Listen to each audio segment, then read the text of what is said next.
Manifestation is like opening Pandora's box, unlocking a superpower you didn't know you had. The idea that you can get what you want, exactly what you want, not because of luck, fate, or other people's will, but solely because of you, yes, you, that idea sounds amazing, convincing, even true. It rings a bell. Welcome to my channel. My name is Kadiya. And in this video, I'm simply sharing some personal insights I've gathered about the attitude we tend to have once we discover manifestation, especially when we're coming from a completely different worldview and background. So, no judgment here, no how to, no promises, just honest sharing from my own journey. Let's start. Let's get right into it. Point number one. Before anything else, be mindful of the alignment between what you say you want and your core values and belief systems. Let's take an example here. In mainstream dating culture, dating is something casual and exploratory. It's the only way to mate. But in a more traditional, modest, faith based worldview, family oriented, community based, dating as such may not even be a concept. When you are the version of yourself who is currently single, desiring a loving, healthy, committed relationship, you might go on YouTube or Instagram looking for advice or inspiration from people from all walks of life. And you may find content that speaks to your universal human desire for love. However, the way this desire is framed and fulfilled through your inherited worldview, in my example, which might prioritize marriage over dating, family orientation over individualism, can feel completely opposite to the mainstream messages you're consuming day in, day out. This can create an internal tension within you, a kind of double bind or loyalty conflict, where you feel pulled between two narratives that both carry deep meaning and identity. That tension can make it hard to fully embrace manifestation advice or feel it's working for you, no matter how much content you consume, no matter how many courses you take, no matter how many coaching sessions you take. The cure: alignment and trust. You are not different.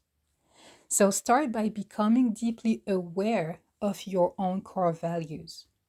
Give yourself permission and delicacy to question and clarify your core values. No rush, no pressure. Trust that your authentic path will emerge as you honor what truly resonates inside you. Remember, all humans ultimately seek the same positive feelings: happiness, joy, comfort, well being, freedom, and expansion. Your personal world map shapes how you believe you can access these experiences. Alignment with your core values is the foundation for genuine manifestation, which is genuine alignment with what is already yours. Now that we have grounded ourselves in alignment, let's look at how to embody it in real life. Point number two: learn from living examples, grounding alignment in action. Look for three real people who embody what you desire in your life. If it feels more comfortable, choose examples whose worldview resembles yours. Not because qualities aren't universal, they are. Wisdom is universal. But because this helps you feel safer borrowing their energy and expecting similar results.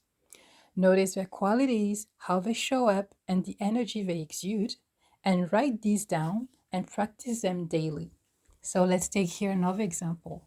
In my case, as I am getting ready to be a happy, blissful, committed, life partner, wife, I looked around me and I looked for women who were wives, who are wives, and who are happy, who look happy, who look committed in their marriage, and who look satisfied and fulfilled into it, and supported by their husbands.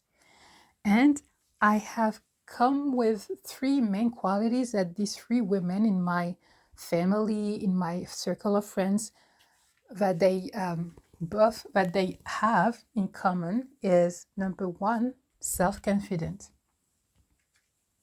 Number two, they are grounded. They are practical managers in their day-to-day life. And number three, they have these happy vibes. They are approachable. They are lighthearted. So I write these three down: self-confident, good managers, and what's last? Lighthearted, happy. And I committed to practice these qualities in any circumstance with mindfulness, being aware of that.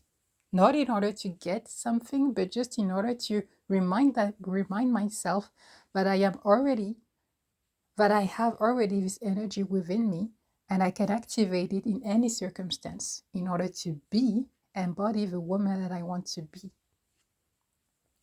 With clarity and role models in mind, the next step is protecting your energy. Point number 3, very important. If you come across this video, it might sound counterintuitive to hear that, but hear me. Cut passive consumption to protect your energy. Reduce passive content consumption. Watching others endlessly won't substitute your own action or embodiment. Limit yourself to 1 or 2 channels that truly resonate. These should reflect alignment. Whether their worldview is close or different from yours, trust your intuition. Choose content that teaches you how to be, not just how to get. Conscious consumption clears space for growth. Finally, all these steps lead us to presence, the natural embodiment of a process. Point number 4, presence over overthinking. Embody the process. If you were already living your desire, would you spend hours overthinking or trying to figure it out? No.